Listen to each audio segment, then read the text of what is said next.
Hello. Hi, this is Zach with Portugal the Man. I think I was supposed to call this number about an interview today. Yeah, that's right. What's up, man? How you doing? This is Nunzio. Hello, what's up, man? How's it going? It's good. It's good. How are you? Doing pretty good. Just kind of cruising around at home, just running around doing some errands and stuff. Nice. Awesome. Well, thanks for calling, man. I appreciate you taking the time. Really appreciate no it. problem. No problem, dude. Sweet. So what's going on? What do you got going on? I'm actually checking out just some doctor's appointments and shit today. Yeah. Just kind of run around. We just got home and quite honestly just kind of playing catch up with house stuff and doing a mix of house stuff and then just back in the studio recording. Kind of started off the record here in Portland, and then we've been down kind of working in LA, and then for a few weeks and coming home for a couple weeks and kind of going back and forth just to have a nice little balance of work and kind of seeing our family and stuff when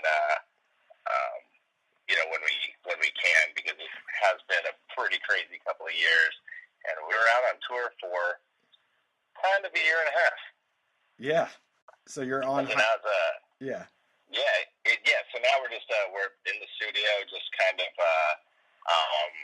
just making a new album, getting into it. It's good, and just stay in one spot and just hunker down and get creative. Dude, awesome. So, is this all totally new stuff, or because I do? Yeah. Okay. Cool. Because I keep hearing about this this shelved record that was before Woodstock, after Evil Friends. Yeah. Is that stuff ever gonna pop out, see the light of day, or is it just stuff that you just? Honestly, it'll come out in a different way. I doubt we're gonna put that out, right? Because we just tend not to go backwards. I'd like to. We've had tons of songs over the years that I thought were really good, but didn't match the record enough, or for whatever reason didn't make it on the album. And I really want to finish up some of those and use them for either EPs or exclusives for films or something like that for certain different projects. And so, however, the stuff that we didn't put out and we kind of threw away, it's not really thrown away. Anything that we kind of sift through it, and when there's a really good, hook or melody or lyric or chord progression, we'll kind of pick and choose the best pieces of it, and that can inspire new songs. So it gets recycled, and it gets in different ways, I guess.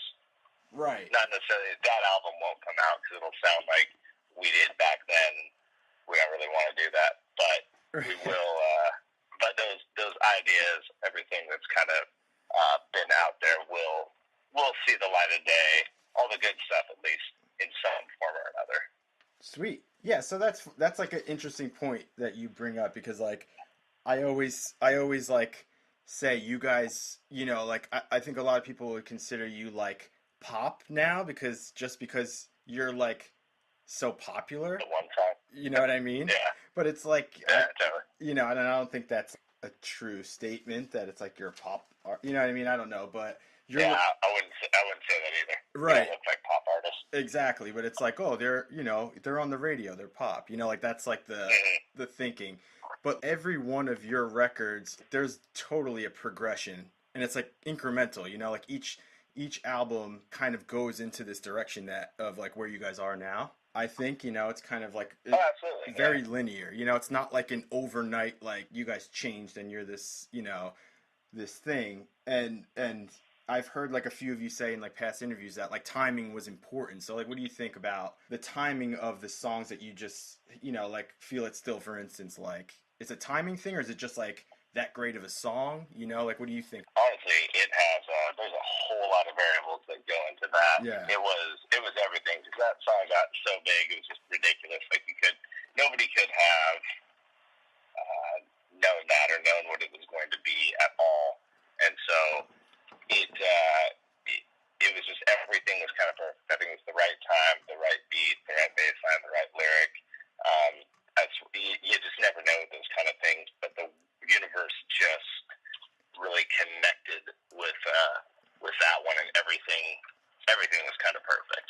Yeah, no, totally. And like I feel like I feel like there was like a point maybe with like In the Mountain in the Cloud, right?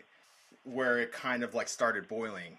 You know, Oh yeah, I saw you guys in 2011 in the city in New York for CMJ week, and you headlined at Terminal 5 with Givers. oh yeah, totally. And like I remember like this moment, like you and John were just kind of like giddy about the size of the crowd, and just like I remember specifically you saying like this is the biggest show we've ever played.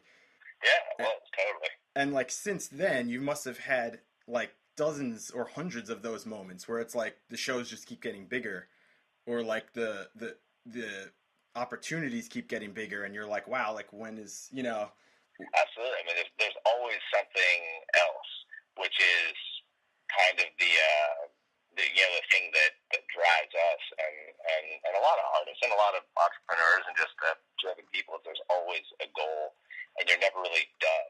I don't know.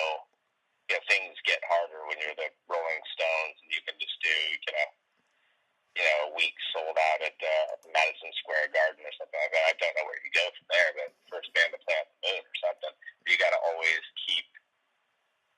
You got to recognize you can't just be somebody that's never pleased or never satisfied, but you do have to keep that hunger, and you have to keep working for something bigger and better. And so no matter what we do, we're always thinking about the next thing for sure. Yeah, I remember that show like crazy. That sold out, and that was totally at the time. That was the most tickets we've ever sold for sure.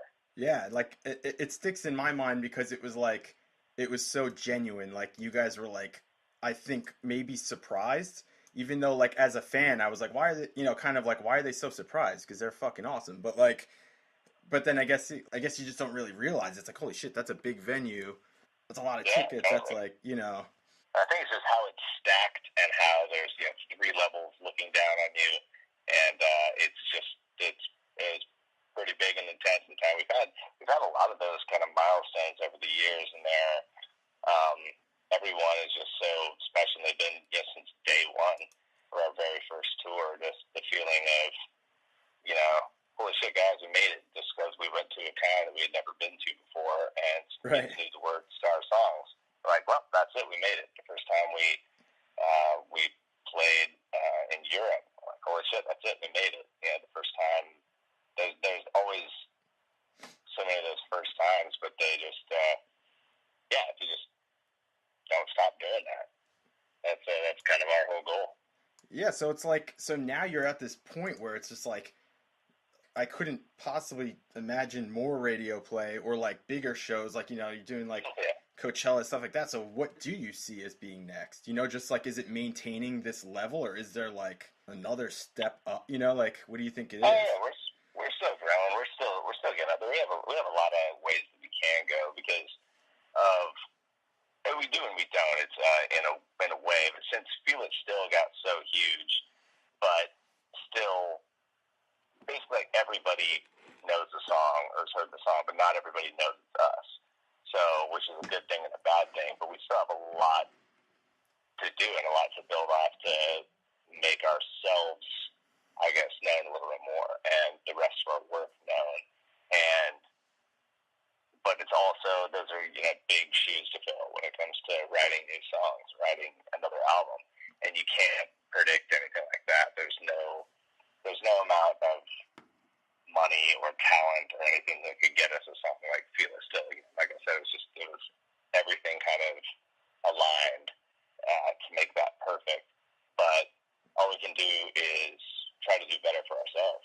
And I'm not saying that we'll ever get a song as big as Feel It Still, but I'm confident that we can write a song that's better. And that's pretty much just what we go for every time. Yeah, and that's awesome. And you said like, fans know the song, but not necessarily you guys. So, have you Yeah. had experience with like new fans that have found you through this like this newfound success? Like looking back at the past records and stuff. Like, what do you think what do you think the feeling is for those listeners going back? Because if you listen to like Wait Are You Vultures until Woodstock, it's so different. Yeah, there's a lot of stuff going on.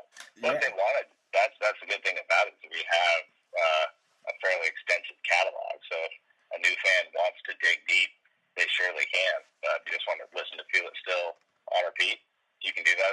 Right. And so it does. It gives us some breathing room for sure, and it's also kind of funny to watch people's faces when if a new fan comes to a show and doesn't know what we sound like, except Feel It Still, they may be expecting 90 minutes of that, and they won't get that because there's a lot of metal, a lot of jams, and a lot of other stuff, and it's really fun to be in that position to show new people who we are and where we come from. Don't ever change, because that's the shit, and that's awesome because you guys stick with like, playing the old stuff and just kind of like that attitude, like this is like you said, like you have to get to know us, like Yeah. right. And so like, I mean, you guys have like, I don't know that a lot of people know like you've how many albums you had before this, because I feel like when you hear like stuff that's on the radio, it's kind of like new artists or whatever, but like you guys have been grinding for a long time. So like, what was that like for, 10 plus years, just touring, putting out records? Like what was it like, and did you see this coming?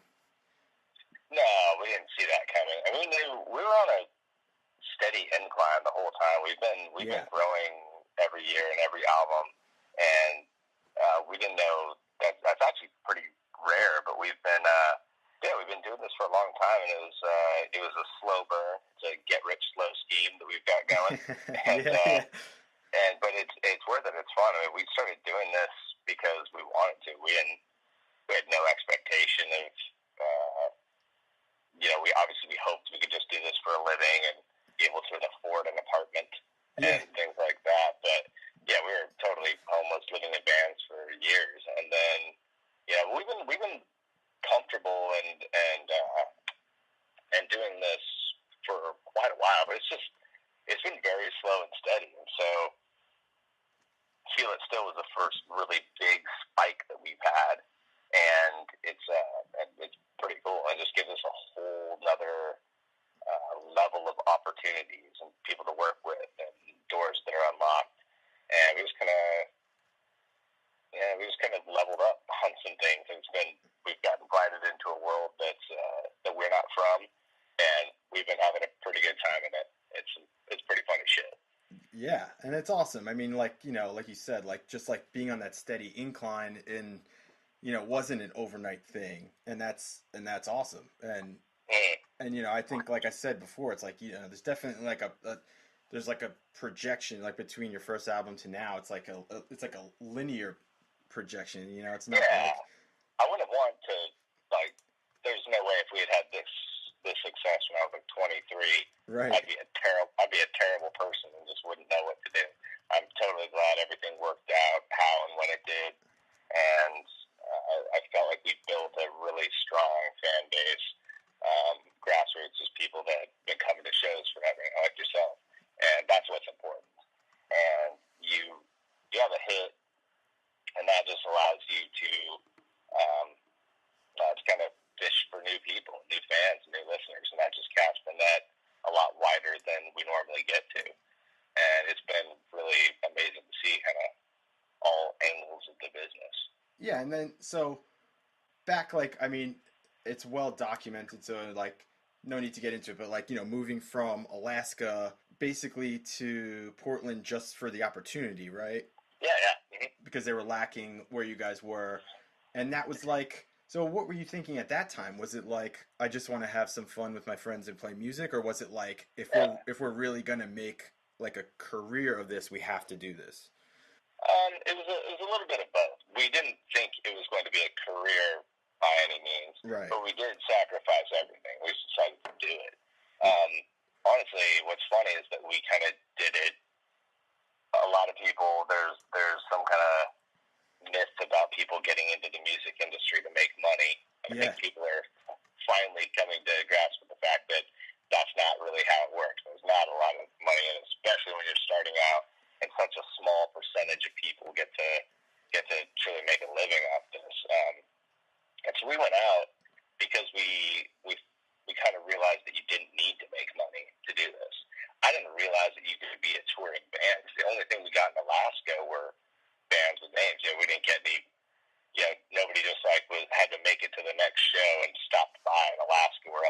far corner of the world, so we didn't understand that. Right. And I moved down to Portland to go to college at first, and I started going out to shows, and we were out almost every night at some little bar and seeing a band I'd never heard of from a town I'd never heard of for $3 in some bar, and then we'd see them get in a van and go off to the next town, and I had no idea that you could tour on that level. I thought you needed stage lights and Learjets and shit, and when we found out, like, oh, you don't need any of that stuff, you can just go and play, and we just decided to go see whatever we could of the world. And we were extremely bored at the beginning, and sometimes I wonder how we even made it. It's ridiculous the amount of money that like 7 people would live off of. It's just insane.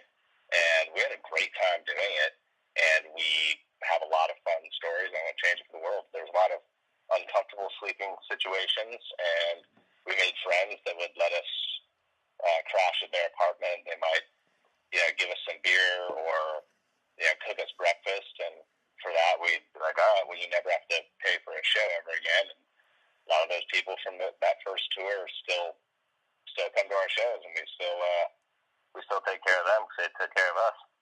Yeah, and that's awesome because, like, I mean, I'm a musician, and I have like a love-hate relationship with touring because you're just like, it's fucking hard, and it's for like, that 1 hour or so that you're on stage, and then there's like a lot of work that goes into it that people don't realize, and it's like sleeping in parking lots or like, eating fucking gas station food or whatever. It's just so, you do need to enjoy it, of course, but like at some point, like was ever a point where you were like, man, is it ever going to get better, where it's kind of like, you've been to Oklahoma City now like 8 times and you're like, fuck, like, Totally. What happened with us is that the carrot was always still dangling in front of our face. It was like, man, I know I'm broke this year, but man, by next Christmas, we're going to be okay, and I can, buy some presents for my family and, afford to pay some bills or something like that. And just keep doing it. And it was, it just always felt like it was right there. And you always feel like you're just about on the edge of making it and losing it. And that's kind of where we've always lived. And whether things are stable or we make sure there's a certain percentage of stability and instability in our band with everything when it comes to our set list, our set design. Like, we're never too prepared, or we're very prepared to be unprepared. I don't know exactly if that makes sense, but it's never a sure thing, and it never has been, and it's just been always something that we do. And every time we overthink things quite often, and I've kind of found that it's best not to do that. It's just I came to grips with the fact that I'm just going to play music with these guys until I die, no matter what. And I've just decided to do that. Luckily, I'm at a spot right now where people want to come out and watch it and care. Right. And like, I guess it's like, it can go away at any time, or like, like you said, like it can, there's another step up you can take. And, I guess, like you said, you've always felt that way. So like before you guys signed to Atlantic, you were doing, you're releasing stuff independently, right? Did you guys have your own label? We did, and we do. We usually license. We've kind of done everything. We've been on an indie label. We've been on an indie that's owned by a major. We've been on a major. We've got our own label. Mm-hmm. We've licensed to indie labels and major labels. We've done a little bit of everything. Yes, technically we have our own label. We haven't put anything out on it really for a while, but but I mean, that's just kind of it's just, it's just paperwork, you can get a business license kind of thing. So we have a label, but it's not like we have a building or a vinyl press or anything like that. But we have just an imprint that we use. Now with this, the success you guys are having, you guys are big with, you're very active and vocal about like political and like social issues, right? So do you think Yeah. this new platform, like how have you used the new platform in that respect? Lately, we kind of realized that you got to stand up for something, but when when we have the platform that we do and we have as many followers as we have on social media and that come to our shows, we definitely feel a responsibility that you have to do some good and that you have to do something, but it can't be. It's tough to find your thing and finding something you really care about, and because it can't just be. I mean, it can be. You can. There's a million ways that you can do good, but we just we've kind of narrowed it down to a few things that we care greatly about. And the main thing that we've been working on lately is doing land acknowledgments for Indigenous people, Right. First Nations people, wherever we're on tour. And so wherever we play, we ask local Indigenous tribes of the area that are from there or have been displaced there to come and we just basically donate a piece of our set. Wow. We've got a microphone and an audience, and so we just ask if they would like. We just kind of acknowledge that the land that we're about to play on is theirs, and we just out of respect ask if they want to do anything or say anything. We have a microphone, and so it's been really amazing. Sometimes it's political lectures, sometimes it's poetry, sometimes it's drums and songs and dances, and it's been a really great learning experience for us and the audience, and it's been super cool. I mean, we grew up in Alaska, and Alaska is one of those places where the native culture is still very. We're very close to it. It's very. It's around you in the artwork and the cities and the people, Right. and you're very close to it, very in tune with it.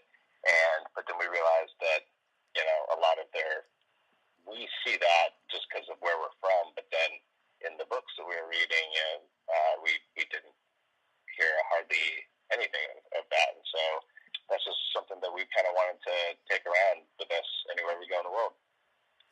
Yeah, and it's awesome that you guys do it because it's not something you hear about often, and like growing up in like New Jersey, New York, it's not something that you really think about because like you said, I think you probably in Alaska there's still populations of Yeah. so it almost And the artwork and the street right. names and everything. It's like it's very much a part of the.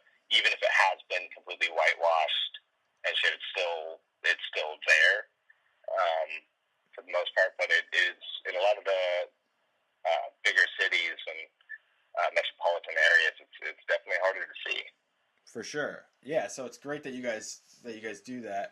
And like you said, I was going to ask you, it's one of those things where like I feel like in living in this country or probably anyone in the world right now, you just feel like there's just the problems just are piling on, so it's Totally. and like how do you pick, there's so many things you want to stand for, right? But it's like almost gets watered down if you're just you can't be in a million places at once kind of thing. So Yeah, exactly. and I mean, you just take it. Yeah, you choose your battle. You pick some things that that you care about, and we do the things that are close to us. And so we've got a few the Indigenous people music education in schools for kids. That's how we met, and then the environment from being from Alaska. But generally, it all boils down to just what's right, just basic human civil rights, and yes, every day, every decision you make, you can do what feels good, you can do what feels bad, and just try to always do the thing that feels good. right, yeah, and I was also reminded recently, I think from your the band's Twitter account that like a couple years ago you collabed with the Smithsonian National Zoo, and Oh yeah, that was awesome. and that's so cool. Like the limit, it was I believe a 400 pressing biodegradable Yeah. vinyl representing each of the last living Sumatran tigers, I believe. Yeah, totally. And That was honestly one of the coolest things we've ever been a chance to be a part of. That was really, really rad. And that's so cool. And that's like, and I've seen you guys you've been vocal on mental health issues and things like that. And that's something, especially in the music industry that, it's under a microscope, Yeah. So, a lot of musicians who suffer and taken their lives, lost their For lives, um, so how important is that to you to be vocal about things like that? Like, I'm sure you've seen, touring bands that you're friends with who suffer, or, fans and things like that. For sure. I mean, we do too. We're not for sure. We're not perfect. Yeah, we chose that one because we're not well and we're not right. We're just trying to get with stuff like that. There's not a science about like what to do and what not to do, and every case is different. Every person is different. Every context is different. But just talking about it, being okay to be open about it, that's one of the biggest things that for us at least that we're pushing for. And that's awesome. Yeah, that's great. All right, cool. Yeah, if there's anything you want to touch on, or anything like what you're currently listening to, or anything like that, like simple stuff. Sadly, it's all pretty much us. When we're in the recording process, we get daily mixes every day, and so we pretty much just listen constantly to whenever we're recording. This always happens. So it burns you out pretty good. Right. But we just are constantly listening at things we can do better lyrics, better ideas. And so sadly, I'm listening to our demos quite a lot right now. But thank you for reminding me. We're going to get back into something good. We're going to a hip hop show tonight. We're going to go see A$AP Rocky tonight. Oh, nice. Here in Portland, and he's rad. He's a bud, and we're going to go. We're going to go hang out. We're bringing a very talented artist from here called The Last Artful Dodger, and she is such a badass. And so we're going to go hang out with her, and we're going to go check out Rocky tonight. That's awesome. All right, yeah. Well, enjoy. I don't want to keep you much longer. If any last words or whatever. No, thank you, man, and we appreciate you doing your part in the music scene and helping people. Because starting out is the hardest thing to do, and so what you're doing at that level is perfect, and helping other artists just get on their feet and get a career going. Oh, we appreciate that. Is there anything you'd like to say to like an up and coming artist, like one piece of advice? I'd say early on, just find out what you want to say and how you want to say it, and then go for it. A lot of people have talent, and a lot of people have drive, and they just haven't quite figured out.